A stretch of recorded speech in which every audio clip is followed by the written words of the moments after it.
Tom screamed as he was swallowed up by the darkness.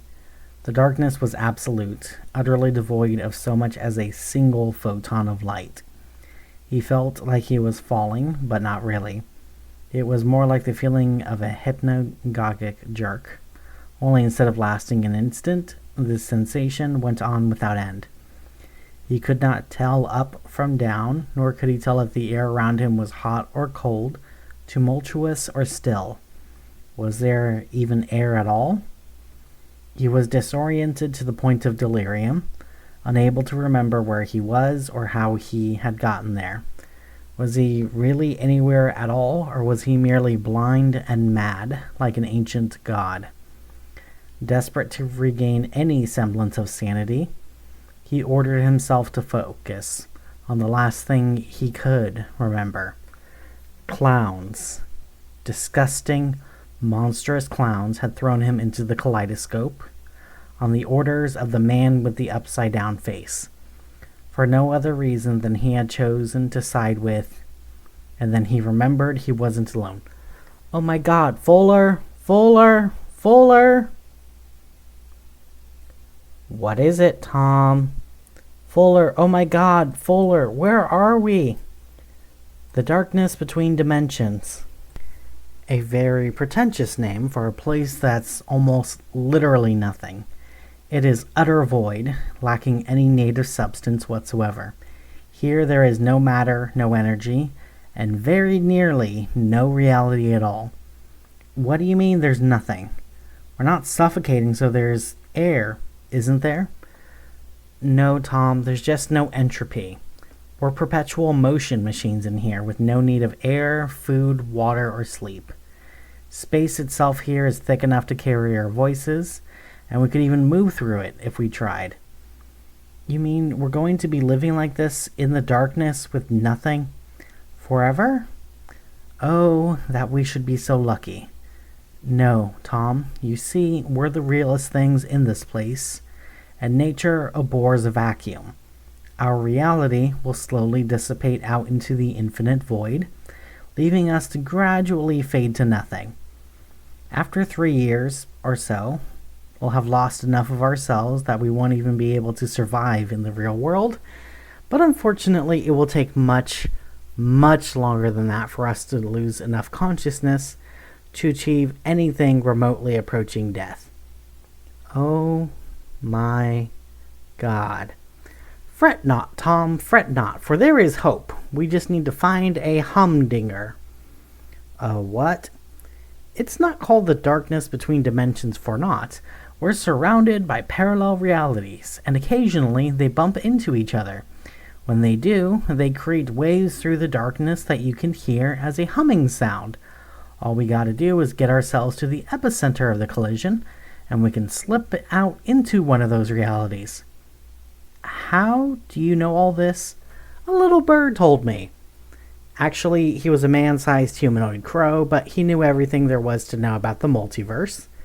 Met him in the library when I was still allowed in, but no time for that now. Now we must listen. Listen for the humming sound of our liberation. I don't hear any. I said listen, Tom. Damn. Do we just wait for a Humdinger, or... No, we have no time to waste. We must search for one. We'll be in the direction that reality is strongest. And which way is that? That way. I can't see which way you're pointing. When we get back to the circus, we're going to kill Manny too. Oh yes, Tom. He's going straight to the matinee this time. Icky too. Her and all the other revolting clowns. A great bloody purge, the likes of which traveling carnivals seldom see. All of my enemies will be strung up on stage, their cold, dancing bodies a warning to all who may think of defying Herman Fuller. Of course, if we dispose of that much talent, we'll have to get replacement acts. I suppose that's true. Fortunately, I know just the place where we can score some awe-inspiring anomalies. A place that has provided itself for nearly a century on collecting and containing all the most ferocious and fantastical creatures that haunt this world. Wait, you're not talking about... That's right, Tom. The SCP. But I'm not talking about pocketing a few magic doodads like those pansies at the MCD do. No, sir. I'm going straight for the big ticket items. The golden oldies. All the SCP's worst kept secrets under my big top. The most cantankerous keeters drawing in the anomalous community from far and wide. We'll start with Abel. Everyone loves Abel. Actually, I think he's a little ridiculous. The second son of Adam, murdered by his own kin, resurrected by the savage Davites to slaughter the victims. When the curse of Cain denied Abel his vengeance, he went completely mad, desperate to slack his needs for revenge. He murders all before him. Will you be next? Is that really what happened? It doesn't matter, Tom. It's just a pitch to draw in the crowds. But how do you plan to control Abel? Cotton candy. Sir, I think this plan might be a little overambitious. Oh, I'm just getting started, Tom. For the menagerie, we'll get none other than Summer's Exile, Gwayler's Hubris, the Lost Dragon, Old Scaly. I have no idea what you're talking about. 682, Tom, 682. An elder god of yore, cast out of paradise, for crimes best left unsaid. His agony only overshadowed by his hatred for all living things. For only 5 fuller fun bucks, you can hack and slash at him to your heart's content. Watch with awe as his flesh morphs and grows anew.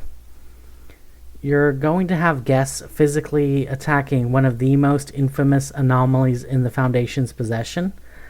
I really don't think you've thought this.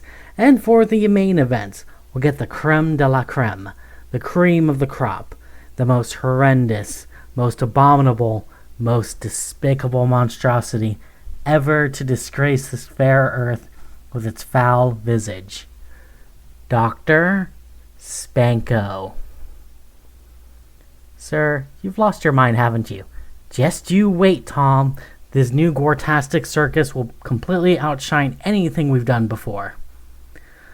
Whatever. Also, you pronounced it Keter earlier. It's actually supposed to be pronounced Keter. Shut up, Tom. I think we're going in circles. How could you possibly know that? There's literally nothing here. We're in a void of infinite darkness. Some infinities are greater than others, Tom, and this particular patch of infinite darkness feels strangely familiar. I think we're back where we started. You're the one leading us. Said we were moving in the direction that felt the most real. That's where the Humdingers are, you said. Well, our entry point is still the realest place within 1,000 miles, so obviously I got turned around. We need to work out some sort of system to make sure this doesn't happen again. I'm open to suggestions. Here's what we'll do. I've got some money on me, and I'll leave it here, making this the richest part of the void. My highly sophisticated palate will be able to sense that this is the well-to-do darkness, and will know to move in the opposite direction towards the, well, I suppose the polite term is up-and-coming regions. How does that sound? Like utter nonsense, but I can't think of anything else. Go ahead. Leave some money here. I'm sorry. Did I actually just say I was going to throw away money? I really am losing my marbles. I'm so tired. I thought you said we didn't need to sleep. We don't. Keep moving. But just because we don't have to sleep doesn't mean we can't, right? I want to try sleeping. Why? Maybe because I'll dream and actually be able to see something. Maybe I'll just wake up feeling refreshed. Maybe you'd stop rambling about the economic stratification of an empty void if you'd got some sleep. Alright, let's try it. How do we do this? We can't lie down. There's no such thing as up in this place. Just let your body go limp, Tom, like you're floating in a pool. Okay, just gotta go limp. Gotta relax. Good night, Fuller. Good night, Tom. You asleep, Fuller? No, Tom. How long do you think we've been floating here? 2 months. What? I'm kidding. I have no idea. Let's try a mimetic sleep aid. Hush-a-bye, baby. That's a lullaby. I didn't say it was anomalously mimetic. I spy with my little eye something that starts with A. Abyssal darkness, unmatched by even the great darkest depths of any chasm upon earth. Yes. I spy with my little eye something that starts with B. Blackness, a blackness so pervasive and suffocating you forgot what light ever looked like. Right. I spy with my little eye something that starts with C. Complete and utter void, vacant of any semblance of life, light, or hope. Fuller, I don't think this game is actually helping with morale. Would you rather play Punch Buggy? I spy with my little eye. Percy! Percy! I know you can hear me, you arrogant bastard. Who are you yelling at? Percival Dark. He's a friend of mine. At least we were friends until he and his business partners betrayed me, started hunting us like animals, when I had done them no wrong. Sir, you tried to steal the soul sucker? Absolutely no wrong. Where was I? Oh yes, Percival. You see, Tom, Percy's an odd duck, even by our standards. He's a wanderer, like myself, only he's been at it for centuries longer. Oh, he's found himself some strange voodoo, I tell you. Powerful voodoo. Voodoo? He knows about the darkness. He can see the future, so he knows I'm here, and he's just leaving me to rot. God damn it, Percy, open a door and get me out of here. I can picture him, Tom, sitting in that fancy sanctum of his in between worlds, all dignified and mysterious in his throne of a sturdy chair, while he just spews out all of his most arcane secrets to that latest brat of his. You better not be telling her any lies about me, Percy. I put you front and center when I opened the matinee, you ingrate. When I reopen it, you're not even invited. Sir, ranting at Percival Dark isn't going to get us out of here. You're right, Tom. Marshall, you half-dead sack of shit. Where do you get off putting a bounty on my head just for trying to borrow your precious little soul sucker? When I get back to the light, you're dead. Do you hear me? He doesn't, sir. I know. Fuller, do you know why I stayed with the circus after being viciously assaulted by a pack of clowns? Because if you ran out on your contract, I would have had Stretchy drag you back by your small intestines? No, it was because of Eliza. I thought that after she saw what they had done to me, after she saw how cruel and wicked the circus was, thank you, she would agree to let me take her away. But she didn't. She didn't want anything to do with me after that. Everyone around the circus was saying that I tried to kidnap poor, helpless Eliza, and that Manny and the others were heroes. She never stood up for me. She just fell in line to keep the peace. I was a pariah, but I knew you and Manny hated each other, and that it was only a matter of time before you tried to get rid of him. I thought that if Manny was gone, Eliza wouldn't need to pretend to support him, and we could be together again. Now he's probably the ringmaster, and I'm wandering through eternal darkness, all because I was too stupid to leave when I had the chance. Did I ever tell you that Stretchy and Masky were supposed to be the first of my own knockoff line of Little Misters? They were originally Mr. Stretch and Mr. Mask, but then this rock'em sock'em robot shows up at the circus screaming, "Little Misters is the intellectual property of Dr. Wondertainment." So I had to ease off. Herman, were you listening to anything I said? Yeah, you stayed with the circus because you wanted a girlfriend who could provide oral sex, but for whom you would be under no obligation to reciprocate.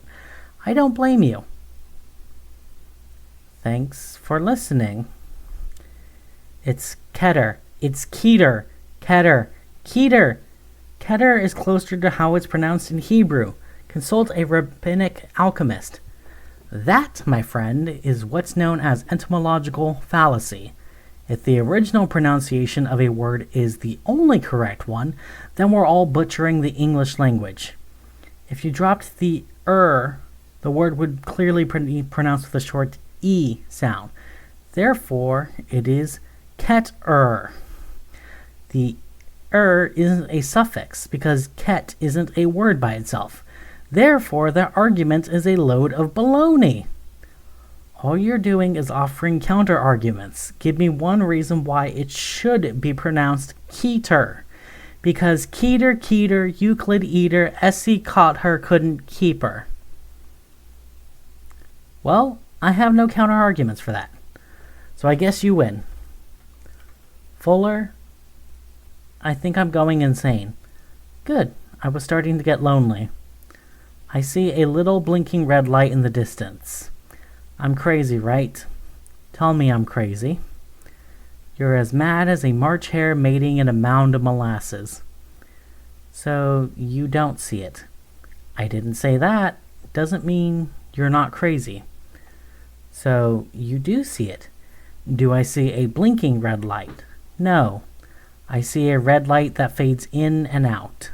Not the same thing. So it is something. Undoubtedly. What do you think it is? Ever hear of an anglerfish, Tom? I have. You think that light is bait? The bait of a most horrific beastie. 1,000 years old, if it's a day. It survived in the darkness by luring a hapless prey with the only lights they've seen in years, only to gobble them whole and leech them of their reality to sustain itself. What should we do? We fight it, Tom. We wrestle it into submission, tame it, and then ride it through the darkness to freedom! Yeah, I'm going to run away as fast as I can. So am I, but I was hoping you'd buy that so I could get a head start while it was eating you. Overture, curtains, lights. This is it, the night of nights. No more rehearsing or nursing the part. We know every card by heart. Overture, curtains, lights. This is it. We'll hit the heights. And oh, what heights we'll hit. On with the show. This is it. That's the theme song from The Bugs Bunny Show. Damn it! Tom, would you please stop humming? I'm trying to think. I'm not humming. I thought you were humming. But if you're not the Humdinger, we're close, Tom. It's a little more than a mile out. Can you see it? Yes, I see it. I can actually see something. It's like a sunrise. Quickly, Tom. Towards the light. Towards the sound. Towards freedom. It's getting louder. Not just louder, but realer. Feel the waves crash over you. I feel real again. Solid. It's so bright. That's the light of reality, Tom. We're getting out. We're free! With a sudden flash, Tom Brenneman and Herman Fuller escaped from the darkness between dimensions and back into their native multiverse. Tom was missing some random chunks of flesh, whereas Herman had used what reality bending he possessed to sacrifice himself in a more controlled manner, and was thus almost a full foot shorter than he had been before. Though they were hardly unscathed, they were alive and free, and were overwhelmed with joy, until they realized he had been deposited smack in the middle of the city of Adatum, surrounded by Karsus and Kirax, so horrifically transmorgified, few would recognize them as human. All was shrouded by a sickly yellow mist, but they could see enough to gather they had terrified some sacrosanct ceremony, and that their Sarkic hosts were as baffled as they were livid. Tom, if I didn't know it better, I'd swear that someone up there has it out for me.